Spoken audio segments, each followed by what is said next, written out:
நான் தொடர்ந்து 2 நாளா தமிழ்நாடு முழுக்க பிரச்சாரத்தில் ஈடுபட்டு இருக்கேன். நானும் ஒரு வேட்பாளர், நானும் ஒரு தொகுதியில் நிக்கிறேன். தெரியுமா உங்களுக்கு? இது வரைக்கும் என் தொகுதிக்கே நான் போல.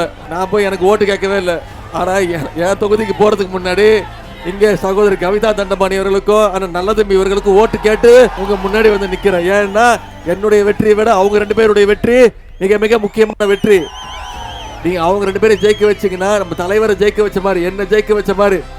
அதனாலதான் உங்களை எல்லாம் நாடி தேடி வந்திருக்கிறேன். இன்னைக்கு இந்தியாவிலேயே நம்பர் 1 முரட்டு அடிமை, மோடியோட முரட்டு அடிமைனா யாரு?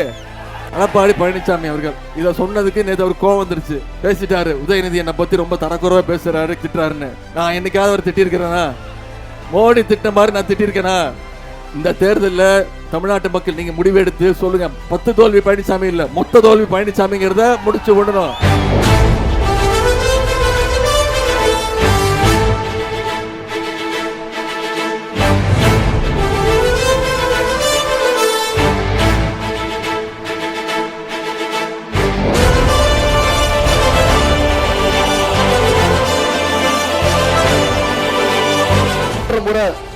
இதே ஏரி சின்னம் வாணியம்பாடியிலிருந்து வெறும் 5000 வாக்கு வித்தியாசத்துல வெற்றி வாய்ப்பை இழந்தோம். இந்த முறை அந்த தவறு நடக்கக்கூடாது. இந்த முறை மிக பெருவாரியான வாக்கு வித்தியாசத்துல ஏரி சின்னத்தை இங்க வாணியம்பாடியில நம்ம வெற்றி பெற செஞ்சாக வேண்டும். செய்வோமா? ஒன்றிய அரசு CAA சட்டத்தை கொண்டு வந்தாங்க. அப்போ இருந்து அதிமுக அடிமைகள் அந்த சட்டத்தை ஆதரிச்சாங்க. அடிக்கடி பெருமையா சொல்வதுண்டு. நான் பொது வாழ்க்கைக்கு வந்து முதல்ல ஒரு போராட்டப்பட்டு கைது செய்யப்பட்ட, எதுக்கு தெரியுமா? அந்த CAA NRC சட்டத்தை கிழிச்சு போட்டு அதற்காக கைது செய்யப்பட்டவன் தான் இந்த உதயநிதி. அந்த உரிமையோடு உங்களை சந்திக்க நான் இருக்கிறேன்.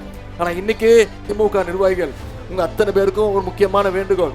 திமுக வேட்பாளருடைய வெற்றி எவ்வளவு முக்கியமோ அதே மாதிரி நம்முடைய கூட்டணி கட்சியுடைய வேட்பாளர் வெற்றி மிக மிக முக்கியமானது. அடுத்த 23 நாட்கள், இன்னைக்கு தேதி 1ஆம் தேதி, 23ஆம் தேதி தேர்தல். நம்ம தேர்தல் பிரச்சாரத்தில் ஈடுபட்டு உங்க பகுதியில் இருக்கக்கூடிய ஒவ்வொரு வாக்காளரையும் சந்திச்சு நீங்க வாக்கு கேட்டு மிக பெருவாரியான வாக்கு வித்தியாசத்தில் ஜெயிக்க வைக்கணும்.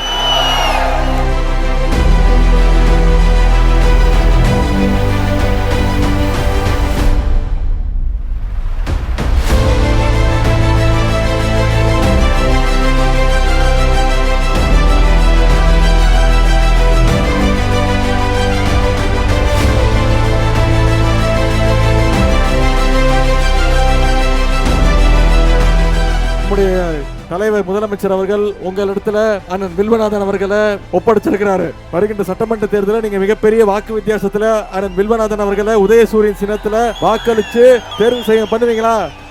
நம்முடைய திராவிட முன்னேற்ற கழகம் தான் என்னைக்குமே சிறுபான்மை மக்களுக்கு பாதுகாப்பாக காவலாக இருக்கக்கூடிய இயக்கம் திராவிட முன்னேற்ற கழகம். சிறுபான்மையினருக்கு பல்வேறு சாதனைகளையும் நம்ம திராவிட முன்னேற்ற கழகம் கலைஞர் ஆட்சியிலையும் சரி இப்பவும் சரி நிறைய பண்ணிருக்கிறோம். சிறுபான்மையினர் தொழில் முதலீட்டு கழகம் முதல் 260 கோடி அளவுக்கு கடன் வழங்கப்பட்டிருக்கு. ஹஜ் யாத்திரைக்கு போகும் இஸ்லாமியர்களுக்கான மானியம் 10 கோடி ரூபாய் கொடுத்திருக்கிறோம். 3.5% உள் இடஒதுக்கீடு யார் கொடுத்தது? சிறுபான்மையினருக்கு கலைஞருடைய திமுக ஆட்சியில் கொடுத்தது.